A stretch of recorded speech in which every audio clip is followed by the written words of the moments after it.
Hey there. Okay, we've got a bonus recording for you here. This is very likely not something that will interest everybody, so please feel totally comfortable skipping it if you wish. But if you happen to be one of the folks out there that have written to us over the years wondering exactly what the players knew before we started playing Chapter 1, this might be for you. In brief, this is a recording of current year us listening to one of the Session 0 conversations we had many, many years ago.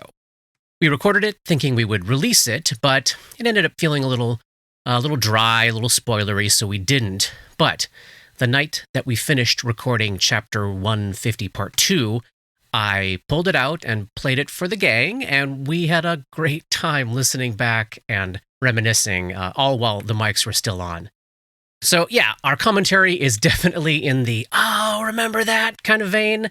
And the recording itself is now quite old. So, use your best judgment on how essential this is for you or not. But we wanted to share it with those of you who would get a kick out of it.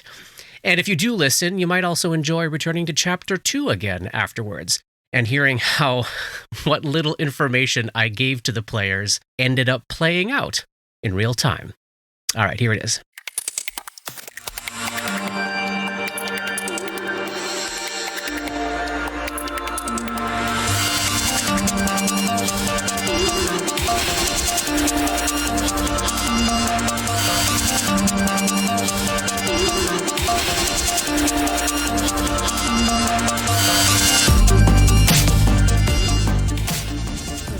Now, before we do part 3, I do have a special treat for you.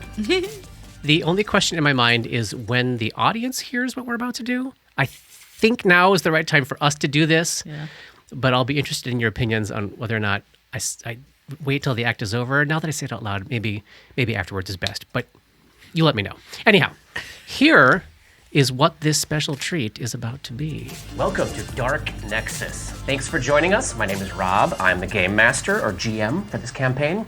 This is our Session 0 Part 2, covering topics that are more specific to the Strange Eons adventure path and how we're choosing to play it.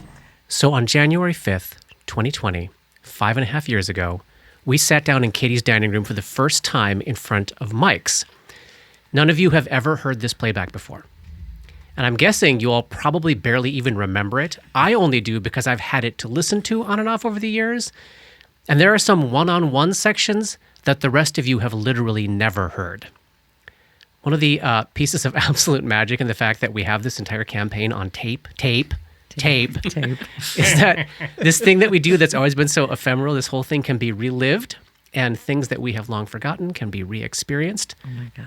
Now, before the pandemic, and the long post-pandemic stretch of time it took us to get ourselves publishing, I thought we were actually going to release our 2 Session 0 recordings, maybe the first half before launch, second half after book 1.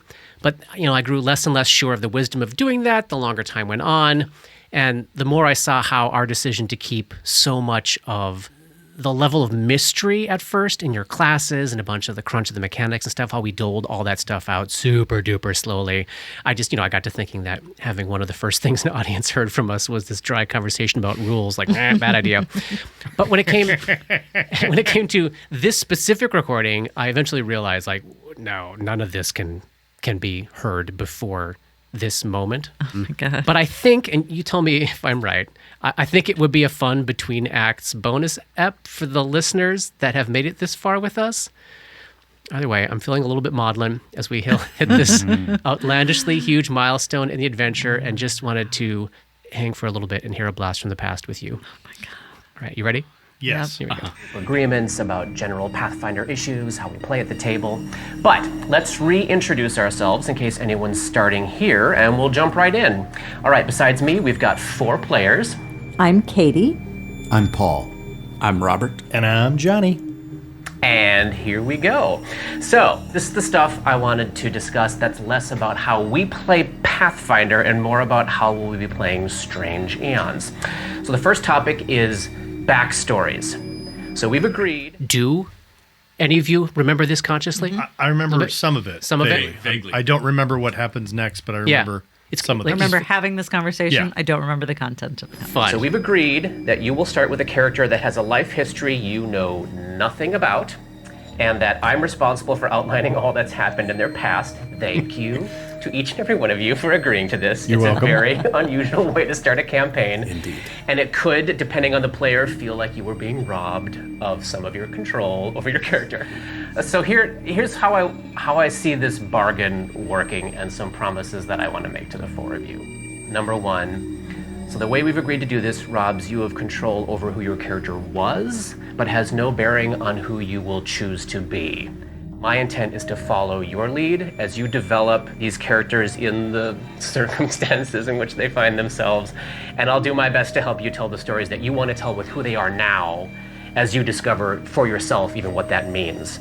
And my hope is that if you feel like I'm ever steering you towards something that you don't think your character in the present is, like, raise a hand, let me know, have a chat with me. And if you ever feel like you need some more support from me to help you do or tell something that you want to do or tell with that character, that you would speak up and let me know. Does that sound cool? Yeah. Great. Number two, What a weird conversation to have when none of us knew what was going to happen. You know what I mean? Like, obviously you had literally no idea, like, what even environment you were in or what this was going to look like. And also I had no idea what that would even mean. Like, I didn't even conceive of psychometry as a tool to do this at that point. Had not even occurred to me yet. I had no idea. I thought it was all going to be like, I don't know, we'll find some documents or something. I'll figure it out. I don't know.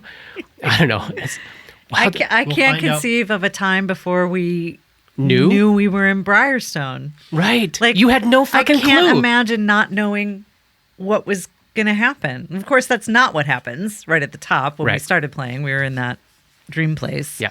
But I can't fathom the time before we understood. Oh my, that's so crazy. Yeah. I specifically remember you talking about the very first thing that was going to happen. You're like, look, there's going to be something that happens at the beginning of this. Oh, we'll get that. And it's going to Yeah. seem not great. Yeah. And you're going to get mad, but Yeah. just trust me and go with it. Don't be as mad. Don't be mad. What?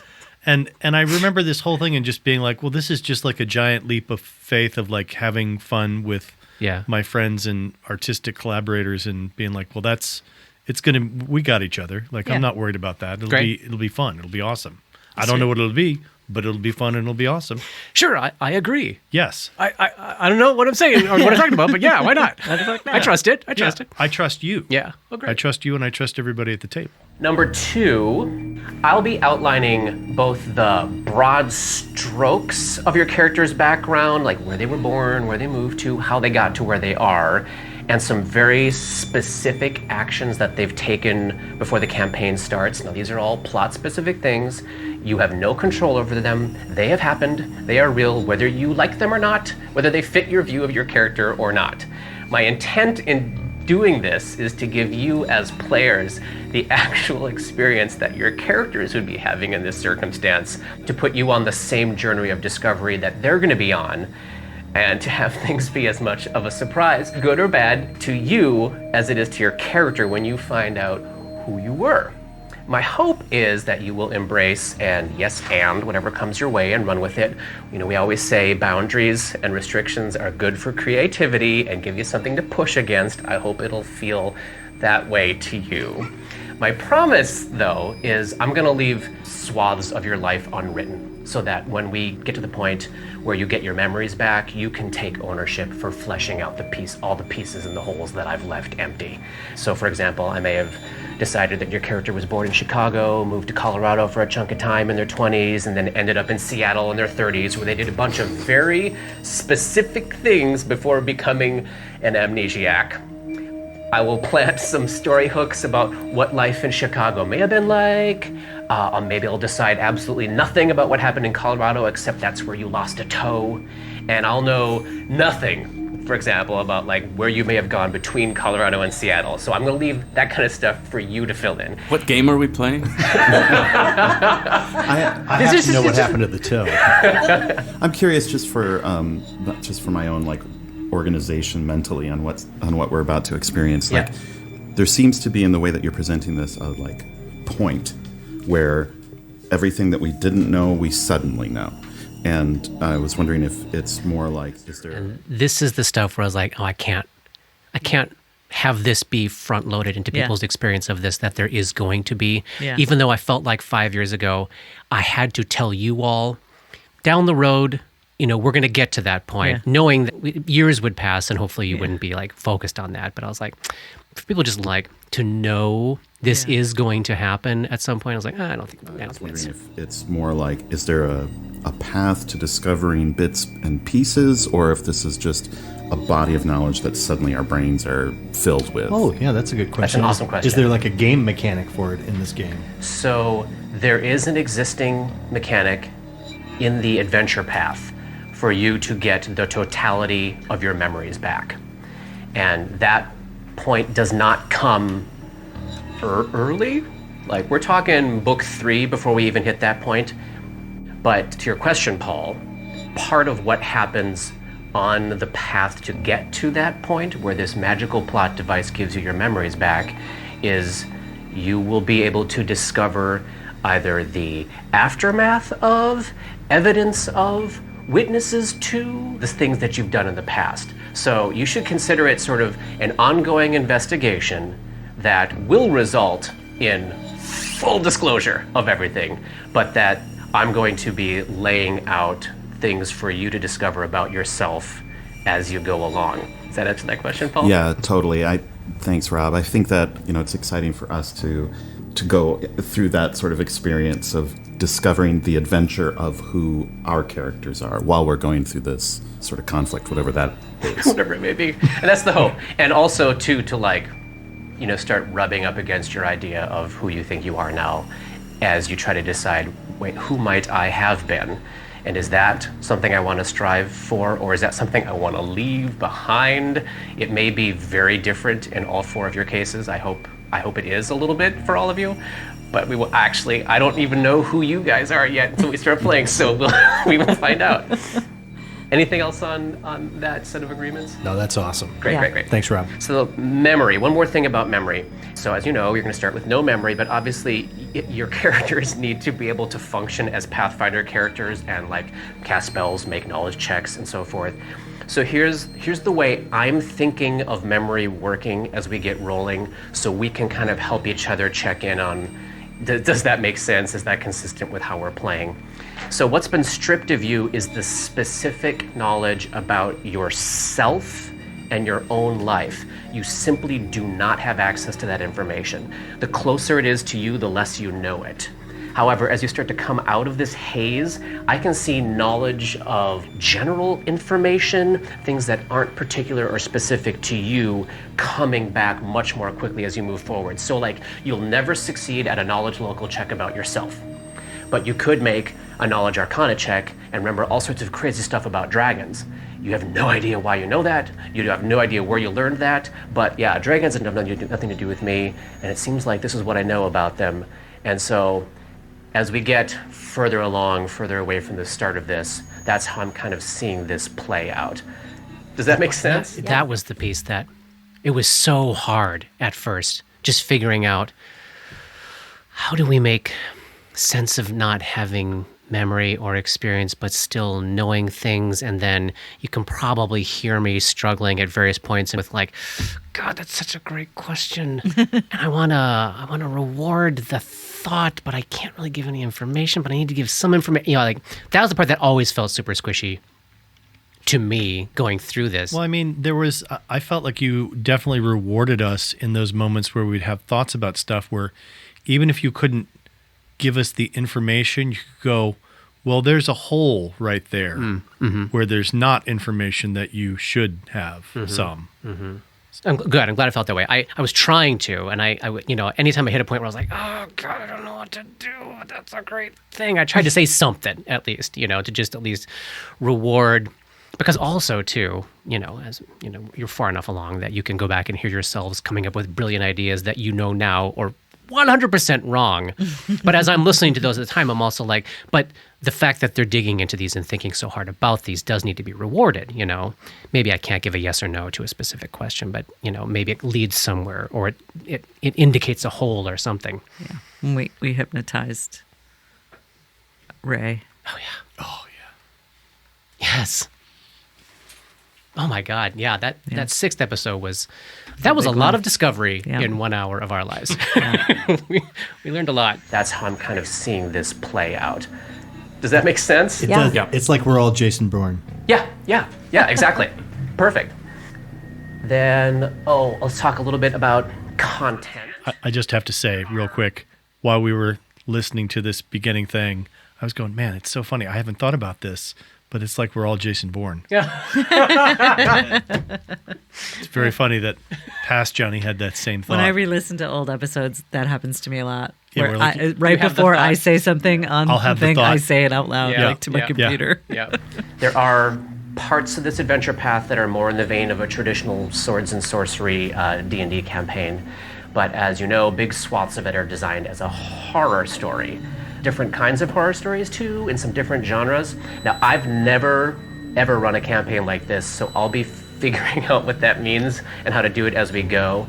But I wanted to sort of give you a heads up about what I'm thinking about, how I'll try to handle it. And if there's anything that you want to bring up as being personally off limits to you, great. And just also consider this to be an open conversation as we go forward. So what I'm thinking is there will be some scenes of grisly awfulness. Torture will come up and you will witness it. Slavery, both literal and figurative, is a fairly major component in the story. Physical and psychological abuse are part of it. There are horrifyingly evil cults doing some horrifyingly evil things. And as you can guess, because this is Lovecraftian, unspeakable horrors from beyond the veil. So I personally have no interest in dwelling or sitting on gruesome details or delving into the twisted specifics of a reprehensibly evil person's actions. I'd much rather lay out a scene, plant some suggested images, and let the imagination of the players, the listeners, sort of fill in the gaps. So I'm thinking of it more like psychological horror rather than, say, torture porn. But if I either happen to go too far, or if I don't go far enough that you can't even visualize the scene, in both instances, I want to make sure that we as a group of humans agree to look each other in the eye and say, whoa, slow down, or I actually need a little more. Right. And my hope is, we've played together for so long that I think, we're going to be able to clue off of each other, but let's also remember to use our voices and speak up if we're ever uncomfortable or don't have enough information. I think, too, as we get used to this being an audio medium, we'll have to explore that balance of maybe you need to go a little farther to get the picture. Yeah. Right, and remember when we had never done this before? Yeah. Remember? It's so wild.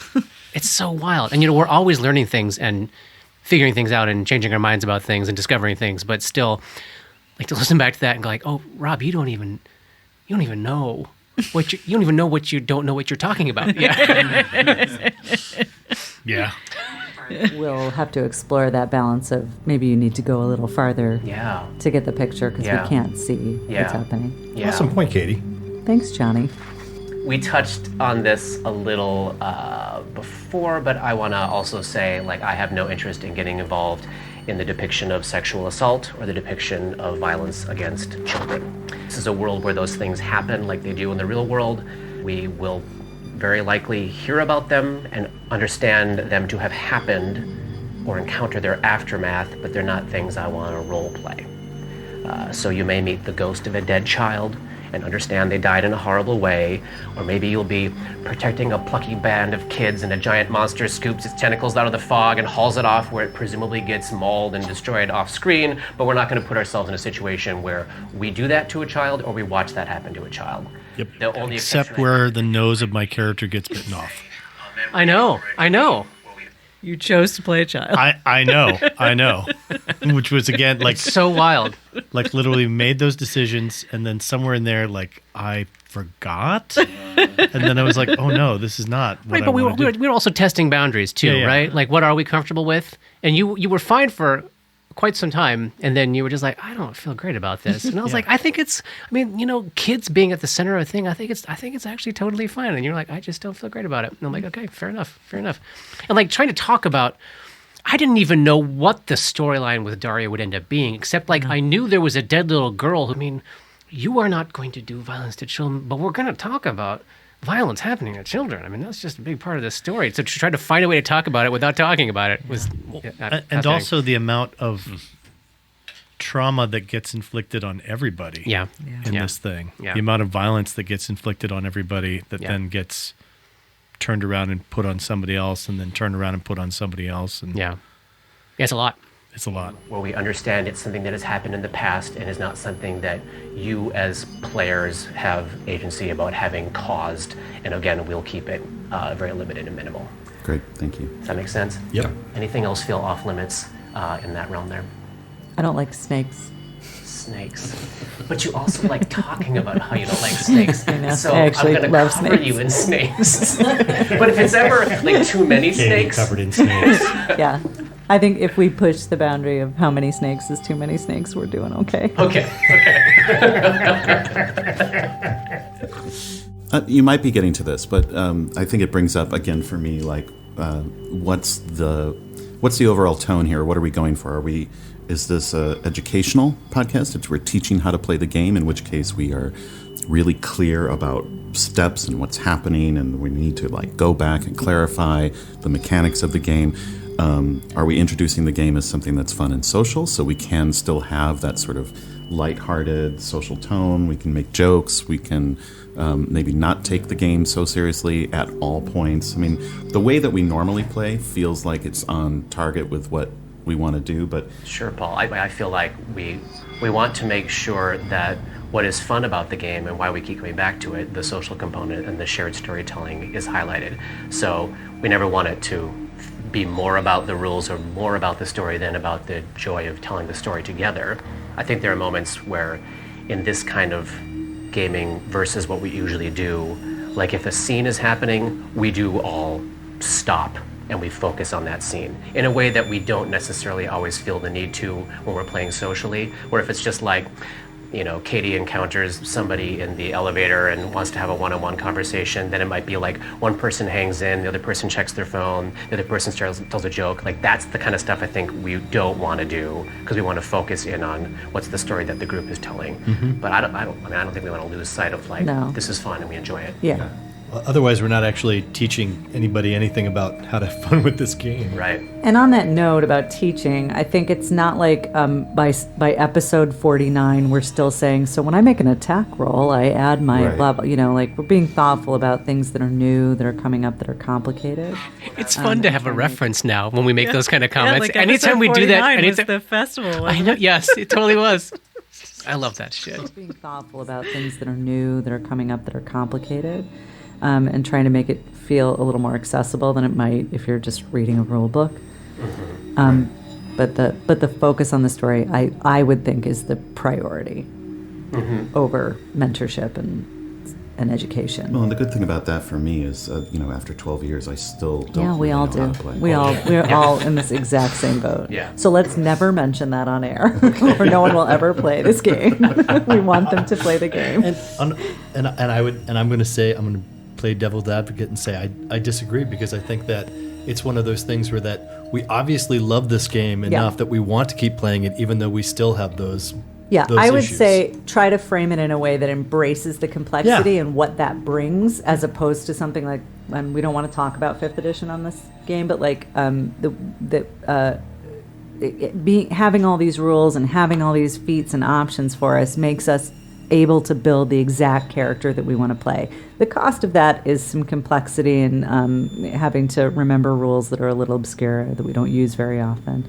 So if you frame it in a way that is like, this game is really, really cool because of the complexity, but sitting here being me and bitching about the math and the dice rolls and how there's so many fucking things that you have to encounter, and I guess we're swearing too, so, but, you know, Is that the moment we realized we were swearing? That had to have been, right? Because we wouldn't have in the other Session Zero thing. No. Because that was all scripted. It was all scripted. God. I guess we're fucking swearing. Yeah, we are fucking swearing. Jesus.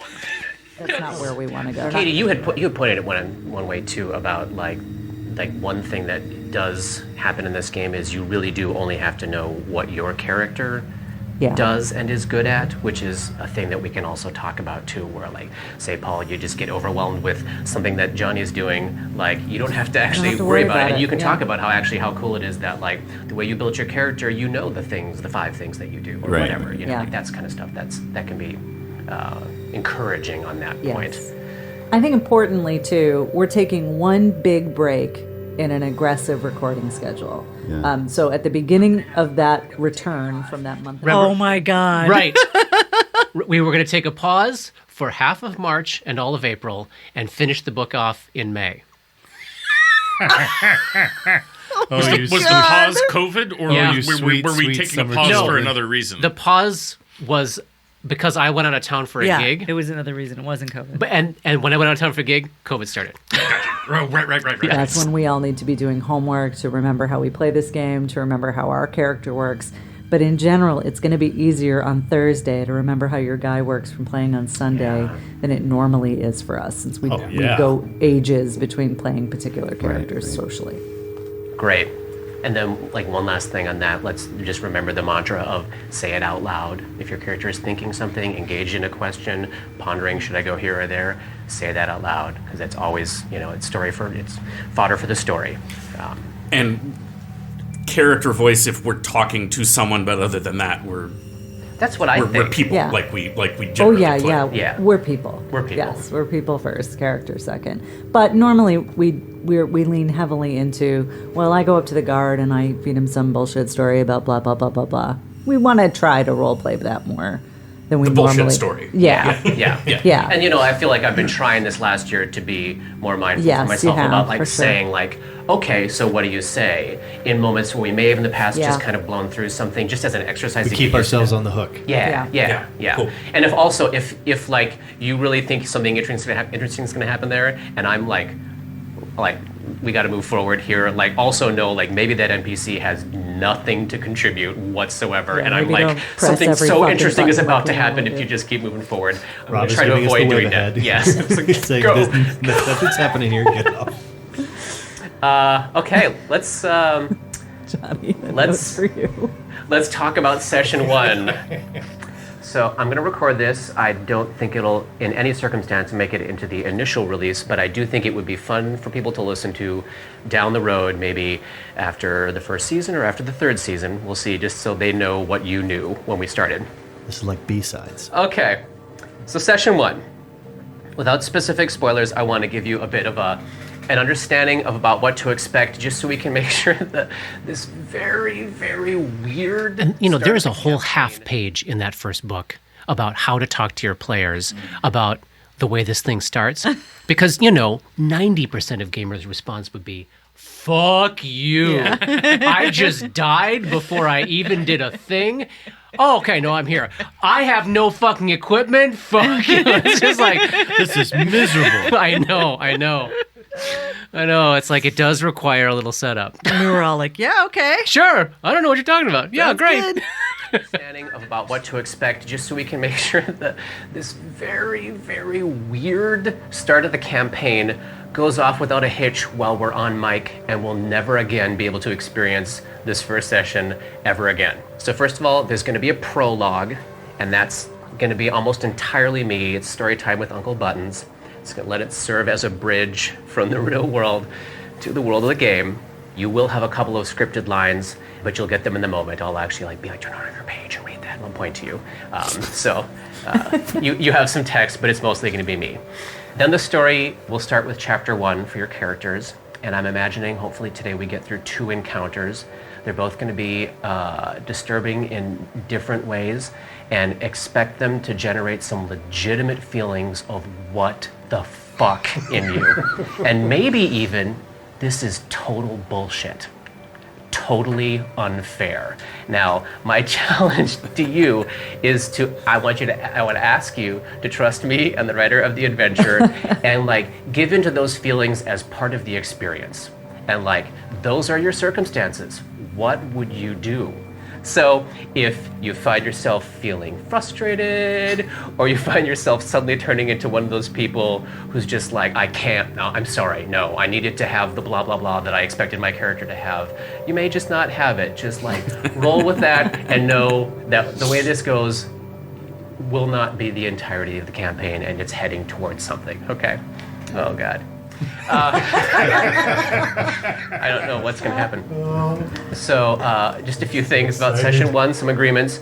Don't ever refer to your character by name until those characters' names have been remembered or discovered at the table. This may take some time. It may not happen today.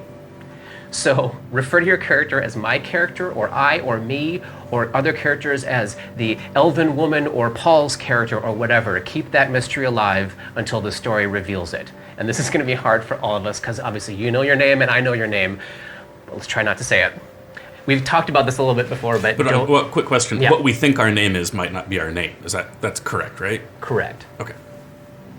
I mean, the name that you have given me is the name I'm expecting that you're going to want to go by for a while. Okay. So that's the name I'm referring to, not bringing up until it comes out.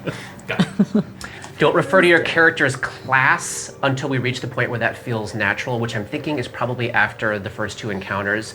I think it's going to be really obvious when we're in the like, oh, fuck, who are you? What's going on here? Well, we then can talk a little bit about what we experienced and who we are. I think that's gonna be very obvious. So like, like in say encounter 1 or 2, don't say I use a point from my ninja key pool to activate the dark vision trick. Describe what you're doing and keep what you're playing a mystery until we get to the point where it's more fun to talk about it than to keep it hidden. Does that make sense for everybody? I mean, that's still been fun the entire Yeah. time. Anytime we bring in a new thing. backup character, like that is the most fun. It Yeah, is fun. I mean, after we did that, I was like, we should always play like this. Yeah. We should never know what each other's doing. Although I will say Let it too, come out. like Rob and I were talking, was it like last couple days ago, yeah. and going like, whenever in the future when we play another campaign sometime, it would be so much fun to do the exact opposite and instead build a party. Yeah. Just do Sitting an around actual together. session 0, a Yeah. and party like building. and build Yeah. all of our It would characters be. together. Because we haven't done that kind Like Yeah. we've never start done that for a while. Yeah. That would be so cool.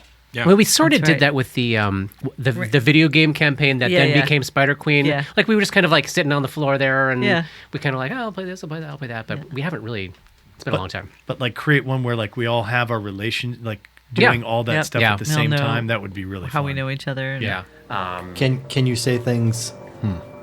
So for like that example, would you? So if you were playing like a ninja, would you just be like, I'm going to use a class ability to help me hide in the shadows? No, I think you'd say like, all right, so I take a huge breath, you see my body fill with shadows for a second, and then boom, my eyes glow white, and I can see in the dark now. And like, I know what all your character abilities are, so I will know what you have done. And then we can later go, so that thing I did earlier was this trick for this class. Yeah. Does that make sense? Yes. Great. I will know what you're doing for this session, you know what I mean? Like, it's not gonna be a mystery to me of like what spell you have or whatever. No, you won't. No, you won't. You'll quickly forget it. You're like, you can do what? Happens all the time. I didn't know you could do that. All right, so you already know your characters have lost their memories. Oh, it's time for some one-on-one conversations about how I see that playing out for each of you. Why don't we start with Katie? Awesome. Later. Bye. Bye.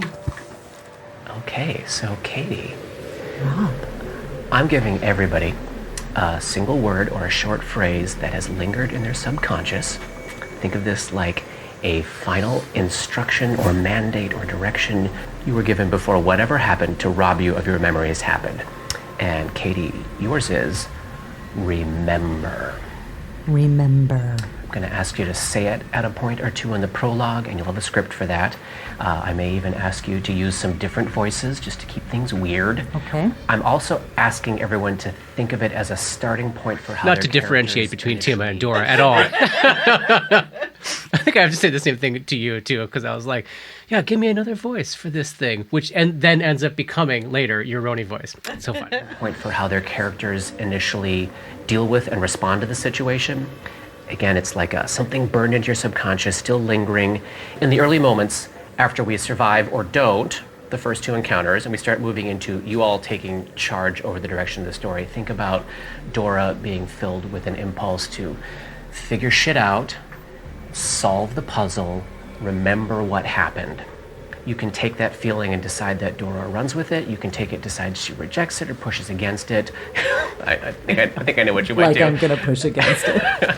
But take it, acknowledge it, and here's where I need some storytelling help from you to talk about it. Great. That she's feeling that urge. That Thus she does. compulsion, Yeah. okay. Yeah. And as That's what I'm feeling, so I don't think it's going to be a problem. I don't think it is either.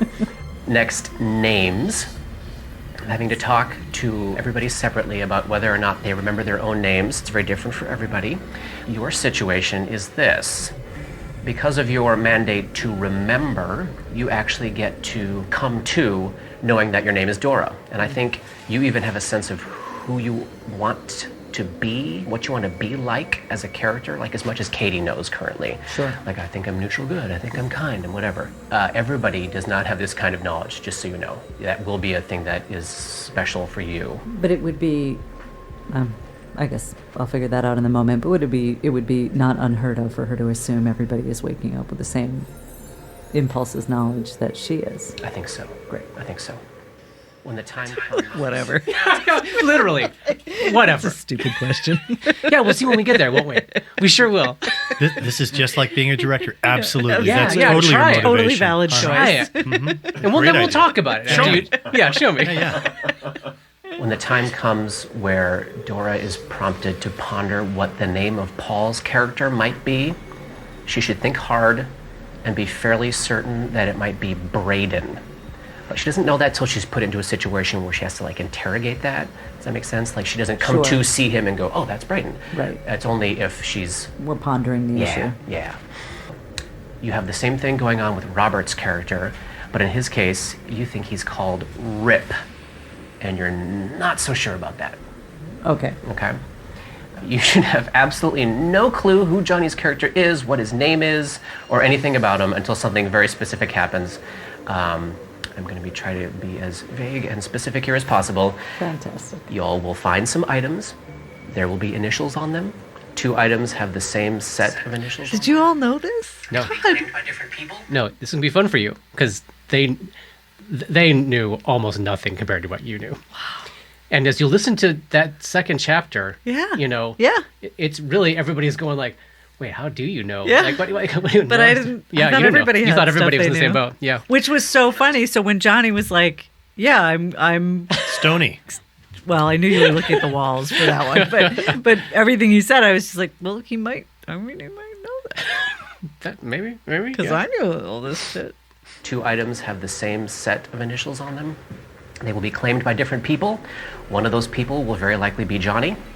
When he claims one of them and the initials are known, you'll somehow immediately know that the G in the initials VG stands for Gulliver. You may or may not think that that's Johnny's character's name, depending on what's happening, but you should know that the G means Gulliver. Okay. Does that make sense? How certain in the Braden to Rip?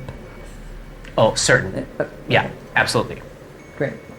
You know G is Gulliver.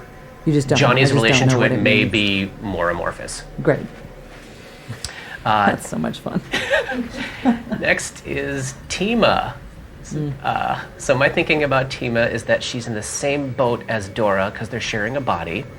Her memory is also gone, but because she experiences what their shared body experiences and has experienced this same mandate, this compulsion to remember, she gets to remember that her name is Tima and kind of what she's like and who she wants to be, but that's about it. Kind of think of her in being in the same boat as Dora.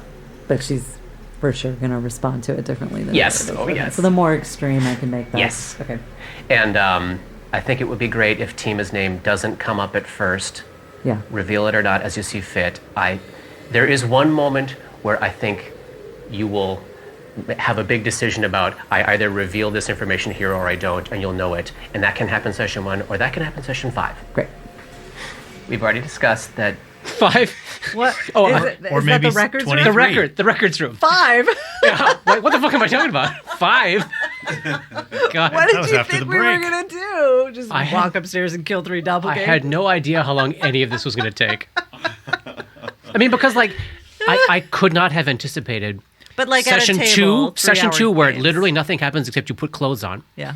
Or session 6, where you do nothing but rest in a room. Yeah. You know, these really like fun story episodes Yeah. that I look back on very fondly, but I could not have anticipated. We'd No. sit in a room for 2 days. How could you not anticipate that? I didn't know. First level characters with no equipment. So squishy. So True. squishy. So No. squishy. Yeah, fair. I'll take it. So I wasn't even the reason that we had to do that.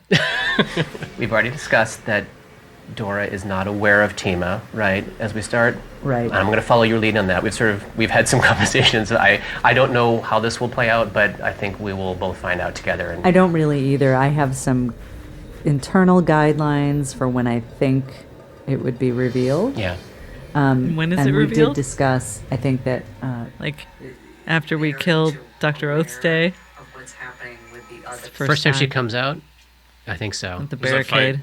No, is that fight? Oh, in the fight, yeah. In the oh, fight. because Half of I us almost were died. unconscious. Yeah. Yeah. That's right. Yeah. Only Ray saw it. Yeah. There was a whole Well, no, and he was in the other room Oh, right. because he was being grappled by the. but then entrails. she kind of starts to lose it. Yeah. She doesn't come out, but Yeah. Dora starts to switch out at the barricade. when You have some they line where went you're like, what happened back there? You were kind of scary. Yeah. Oh, right, Like a right. scary That's lady. just episode 6. Scary lady, mom. Mom's a scary lady. they are each aware of what's happening with the other yes. when they are recessed. They are trapped, can't control, but they do experience. Great, great. Or one of them has an option to control, which Yes. she may or may not succeed at. Yeah. Class abilities. This next bit is the trickiest given the way we're doing this. So I'm going to ask you to roll with me on a few things here to help tell a story that will be as internally consistent as possible while still keeping as much unspoiled for you. So in the first encounter, think of her mental state as really just awakening. You're coming out of such of a fog. I don't think she remembers at all that she can cast spells. She doesn't even remember that spells exist. She's just a human being in a terrifying situation. She doesn't think of herself like a superhero who can cast spells or swing a sword or whatever. She's just like, I'm a person, this is awful, what do I do? Great. So the first encounter may or may not be the time to start solving the puzzle, but it is time to like react and respond and survive. By the time we hit the second encounter, I think this is where her remember impulse really starts to kick in. She knows she's a person that can cast spells, but she's trying hard to remember what they are. She knows what weapons she's trained in, so if they're at hand and she can see them, she can use them. If one of her skills would be useful, she can use it. But I'm seeing her remember how spells work normally before she remembers how she casts spells. And this goes back to our earlier conversation about memory. Like the more larger and widespread and universal the knowledge is, the faster it's going to come back. So she remembers that spells exist. The fact that she remembers that they exist leads her to believe, because she's so smart, that she must be able to cast them. That leads her to try to do so, which means she tries to use verbal, somatic, and material components at first, which you and I know she does not need, but Dora should not remember at first. So, do they work? I don't think they do. Right. And I think, like, as far as I'm concerned, you can tell a story of the spell works anyways or it doesn't based on what's happening, and I'll just follow your Feels lead. wrong to me that they would work if she's doing it wrong. Right. So I guess the question for you then is she supplying the emotion and thought components while she's doing these bullshit verbal and somatic components or not? And if she not the is, first time. if she is, the spell works. If she isn't, it doesn't. Yeah. And I'll go I'd with like whatever to you do. give her the gift of desperation, so Yeah. that if it doesn't work the first time, she has to figure out Great. another option. But do remember, this first session is a notable party killer. Yeah. So I know. I also get it, I know. don't sacrifice the party Yeah. for that if For the it dinner comes to thing. it. Yeah.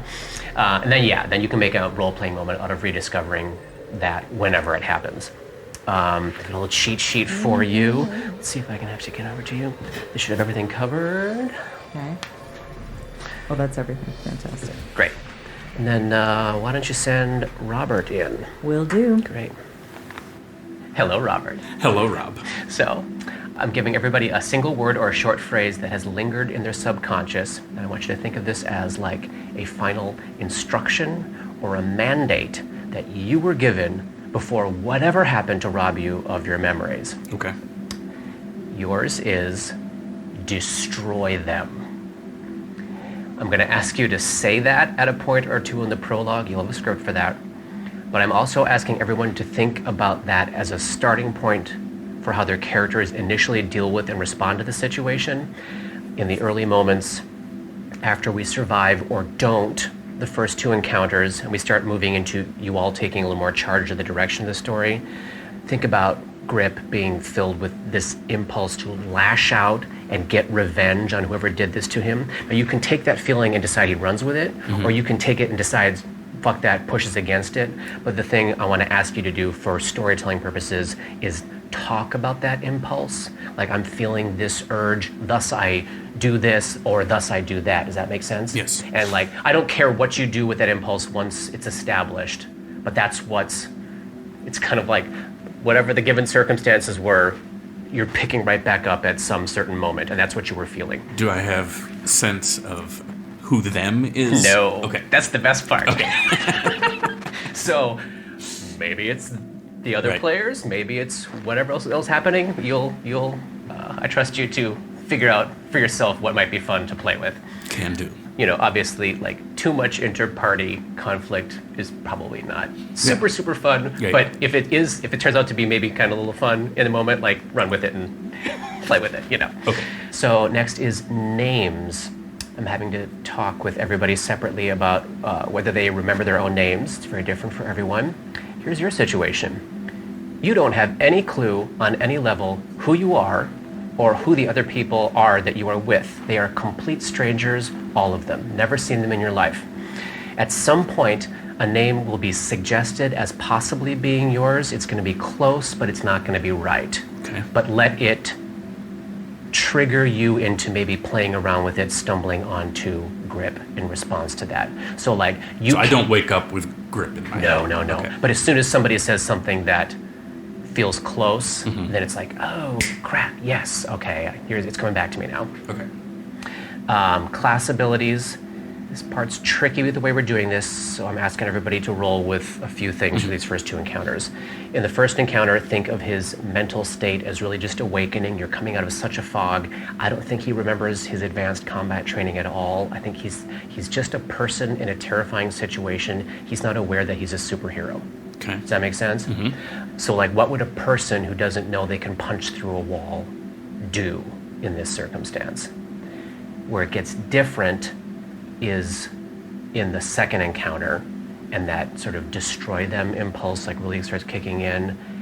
That's when he starts to remember what he can do, how he does it. If he sees a weapon at hand that he knows how to use, he remembers how to use it. If one of his skills or one of his class abilities would become useful, then... So like in the first encounter, you're thinking not aware that he can draw on any and all combat feats. That's what I'm thinking. But what about the ones he actually has? Not even that. You don't think... use them, although it might be fun. Well, see what's fun. If it's fun, if it feels like maybe it's more fun that he doesn't remember he deals lethal damage with a punch, then run with it. But if you're like, we're dying here, I'm going to do some lethal damage. I don't care what Rob said. Like, roll with that too. I'll follow your lead. Because the default for him is it is lethal unless he chooses not to. Yeah. But he might not remember. He might not remember. I just think he would be punching someone to subdue them. Yeah. And then they're a pulp. So I will be giving you something that you can bounce off with this, and I would say take with it or not. I'll trust you. Okay. And I don't know. This may or may not go anywhere, but I was thinking, since you're a character with zero magic, you might be the last person to remember that you live in a world where magic exists. So if it ends up being fun that you see spellcasting and it freaks you out, but don't push that. That's not Right, and you tried to do that for a hot second. The first time there was a telekinetic projection, it freaked him out. Until it was like then multiple things were happening. It was just like, well, I'll just see right away with magic. Got bigger fish. You're one of the few that has no touch point at all on magic. So that is something that kind of makes you special for a moment. So I've got a little cheat sheet here for you. See if that all makes sense. Yeah. This all makes great. sense. Perfect. Can you send Paul back? Please. Great. So, Paulie. Yes. I'm giving everybody a single word or a short phrase that has lingered in their subconscious. Think of this like a final instruction or a mandate you were given or felt, before whatever happened to rob you of your memories. Okay? Yours is survive this. I'm going to ask you to say this at a point or two in the prologue. We'll have a script for that. Oops. I'm also asking everyone to think about You had one job, Paul. how those characters initially deal with and respond to the situation.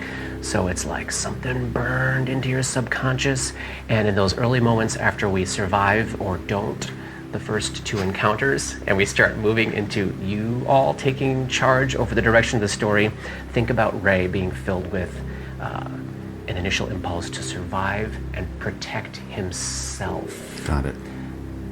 Whatever that means. Whatever that means. Now you can take this impulse and decide that he runs with it. You From can survive decide this that he to changes why it. am I alive? Right. How was I ever But you born? did that. You were like, fuck everybody else in the cells. Yeah. Oh, God. Yeah. The I top of went that for second it. episode. So Yeah. uncomfortable. Oh. And the rest of you just like couldn't fucking believe No. it. No. Could not. That was great. Hey, what are you So doing? mad. You- So mad. You were so pissed. So mad. So mad. Is someone out? What the fuck is this guy You can doing? take this impulse and decide that he runs with it. You can take it and decide that he pushes up against it. I have no particular concern about where you take it. The only thing I'm asking of you for storytelling purposes is to talk about that impulse that you're left feeling with. Like, I'm feeling this urge, thus I do this, or I'm feeling this urge, but fuck it, I do this. And then that will start to go away as the story moves forward and this last lingering thing starts to fade. Does that make sense? But it'll always be there in a way, right? It may always be there. Okay. Everyone is going to probably have a different relationship to their particular instruction. So, yeah. And so follow all- yours. Follow your impulse. with Okay. it. All right. Names. I'm having to talk with everybody about whether or not they remember their own name. It's different for everyone. Here's your situation. You have no clue on any level who you are or who the other people are that you're with. They are all complete strangers, all of them. You've never seen them in your life. At some point, someone is going to suggest that your name might be Braden, which we know it is. Let that feel right, but I'm interested in him feeling like that's not what I go by, or, like something like that's not quite right, or Right. I decide what I'm called and I go by Ray, or whatever, follow Right. that impulse moment, but like take ownership of the Ray piece from whoever might suggest it's Braden. Okay. And you can also acknowledge maybe that is right, but this, or maybe it's like, no, that's not it, it's this, whatever you want to do. Okay. Okay. You just won't remember Braden or Ray until Braden is first mentioned. Okay. Okay. Okay. That's the only thing that's. Okay. Class abilities. This part is a little tricky given the way we're doing this, with you all not knowing your backgrounds. Right. So I'm going to ask you to roll with me on a few things here to help tell a internally consistent story.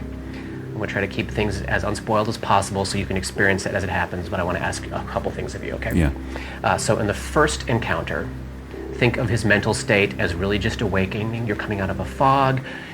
He doesn't remember that he can cast spells. Maybe he doesn't even remember that spells exist. Right. He does not remember he can channel energy. He's just a dude. No clue he's a superhero. Doesn't know he can cast spells and call down the powers of the heavens. It's just like, oh crap, I'm here. What do? I gotta survive. Right. Which goes kind of neatly hand in hand with your impulse to Right. survive. Right. By the time we hit the second encounter, that's where I think he's coming out of the fog. He knows he's a person that can cast spells, but he's trying hard to remember what they are. He knows what weapons he can use, so if they're at hand, in his hands or nearby, and sees them, he can use them. If one of his skills is useful, he can use it. Like, that's when you can start to play with those things. But I'm seeing him remember how divine magic normally works before he remembers how he casts spells. Again, this is about that like broader memory coming back before a specific memory. Yeah, I had to do the same thing with the two of you, of like your whole lives you had done things one way and now you still do the same thing, but you do them in a completely different way. Right. Try to give a little whisper of that at the very beginning without telling you the reason why. Again, this is about that like broader memory coming back before a specific memory. So you probably feel like a warmth or a something or a power inside you as encounter 2 starts. Maybe you even ask about that or make a moment out of it or whatever. Mm-hmm. You don't know where that power is coming from, and helpful, Paul actually doesn't know, so that's cool. But he remembers that it can be turned into divine spells. So as you're looking at your sheet and you decide whether or not you want to cast a spell, make note of the components. If a spell requires a material component or a focus component, you can only cast it if you have those in hand. If it requires a somatic component, you can only cast it if you have at least one hand free and you are capable of moving. If it requires a verbal component, you can only cast it if you are physically capable of speaking. And if you're barred from doing one of those things, talk about it because it might be interesting because it'll bring into play like how spells are cast in this game. Like say your hands are tied. You're like, oh, I'd love to cast blah, blah, blah, but it has a somatic component. I don't have a hand free. I can't do it. That kind of stuff. Like if you find yourself wrestling with, crap, I'm really screwed here because I can't do these things, then bring that up. Okay. 2 mechanic questions. Yes. Doing a little bit of homework, reading that oracles don't need a focus. Yeah. So if there is a focus component, you're fine. I'm okay. And I think you don't have any actually yet at present. Yeah. Okay. And then my other question about the spells, my impulse was that out of this, especially with this, what you're saying, the suggestion of survive this, that the ability or like discovery of the ability to perform the spell comes from this need to survive. Yes. So I have to survive this. I don't know why I feel this compulsion, but I think if I try something, I'll be able to produce light, or I'll be able to, or I can sense that there's magic here somewhere. I feel connected to something inside me, that I don't understand. Yeah. But it's really rooted in this like drive to survive. Yeah. Okay. Perfect. I love the way Ray finding his spells played out in like that first half of Act 1 of just like you just didn't have them until you first needed them. Right. And then they were driven entirely out of that.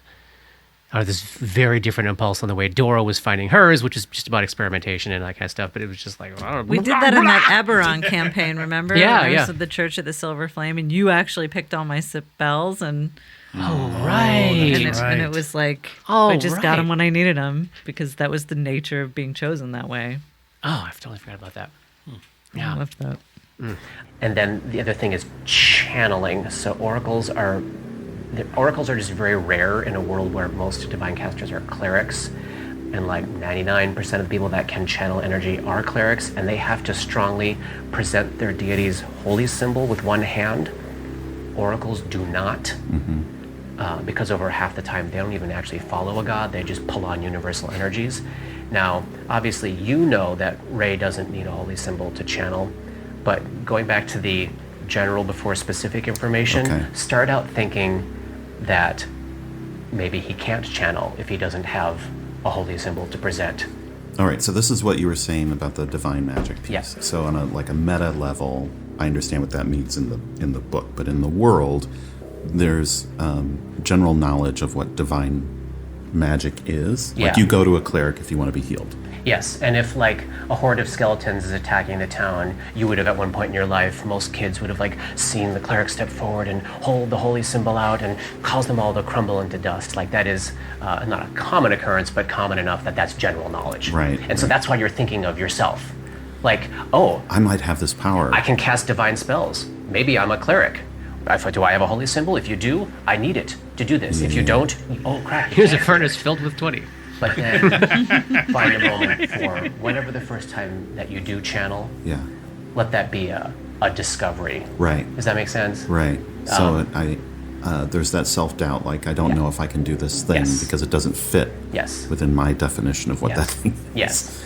But again, or if like it's not going that way and it just ends up being like I'm in desperate need, I have to save myself, this is the only thing that'll do it. I think you'll find a way to make that discovery happen. Awesome. Yeah. Oh, and if like, this first session kills some parties, so I'm anticipating you're probably going to have to channel, but say things are going great and you don't, so that moment where you remember that you can channel might not even necessarily happen this first session. Right. Like, don't feel like you have to force that in until that moment comes. It might behoove my own drive to survival to make sure that others survive. Yes, right? Maybe so. Right. Maybe so. So we'll see. We'll see. Here's the cheat sheet for you to see if that makes sense. Okay. Yep. Great. Awesome.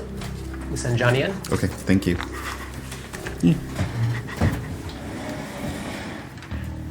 Hey, Hey, buddy.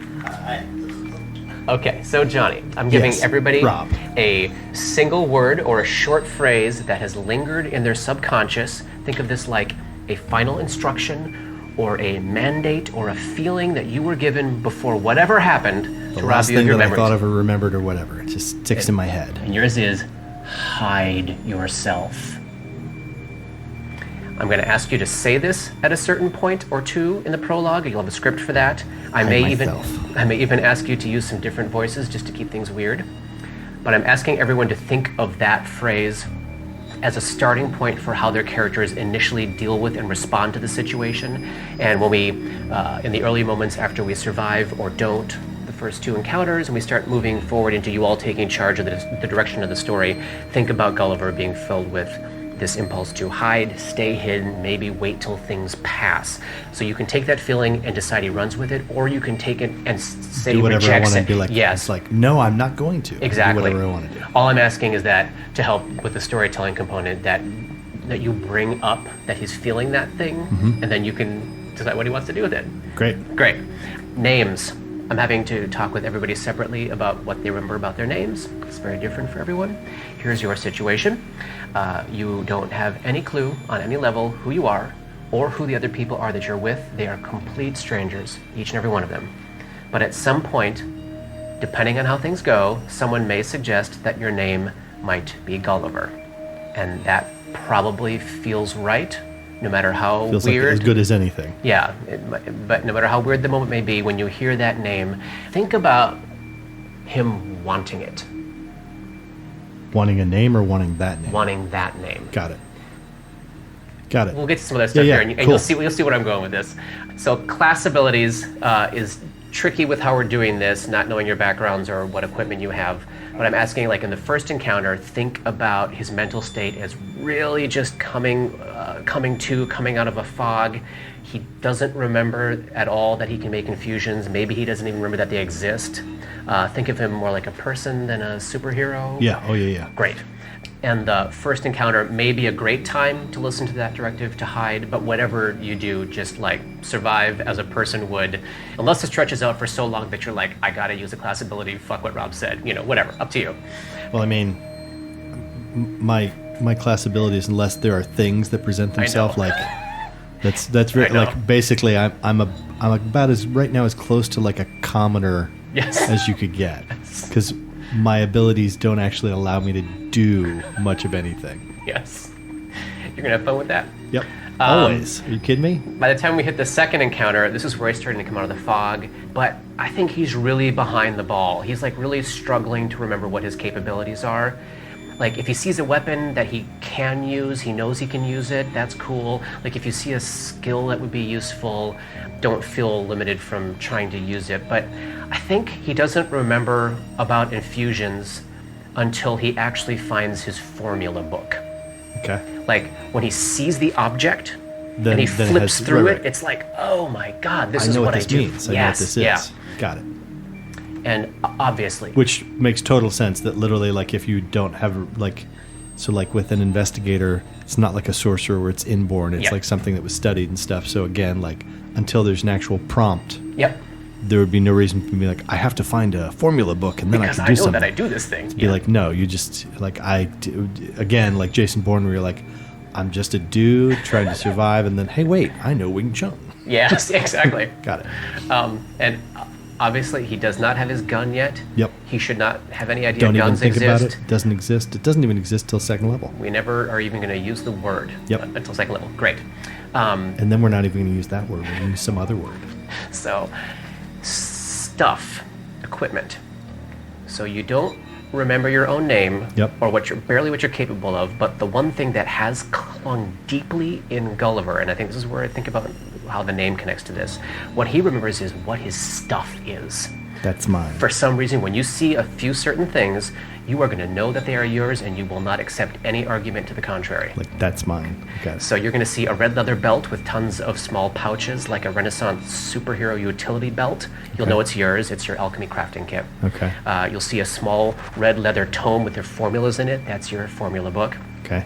You'll see a small red leather case with a bunch of tools and powders and grease. That's your gunsmith kit, but obviously don't refer to it as such. Yeah. you're going to see what I will describe as a busted up wooden wand with clockwork gears. That's your pistol.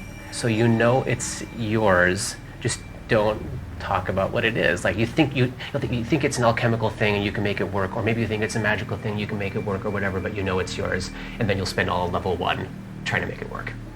Okay? Cool. I had, this is going to sound weird. I had a thought. Remember that weird trait that I took? Mm-hmm. The equipment trait where it's like you can convince somebody that they see something that it looks like something else. Oh, fuck that trait. And I was thinking about it like the other day, and I was like, oh, that'll totally be fun with the gun when it comes on. I was like, what would I think that it would be? I'd be like, it's a candle holder. See, like the candle goes it's right just in there. sticks. See, look right there. That's sticks. And the last thing is when you find a man's wedding ring, you know it's yours and you want it back. Okay. Right. Okay. Would I know you just told me this, but would I know that it was a wedding ring versus just a ring? Yes. It'll be recognizable as such. Okay. How so? Oh, you don't have to tell me that now. Never mind. Yeah. Great. Here's the cheat sheet for you to see if that makes sense. It's got the information you need. Great. Great? Great. Cool. Awesome. Great. We were babies. Amazing. We were babies. Yeah, we do sound younger.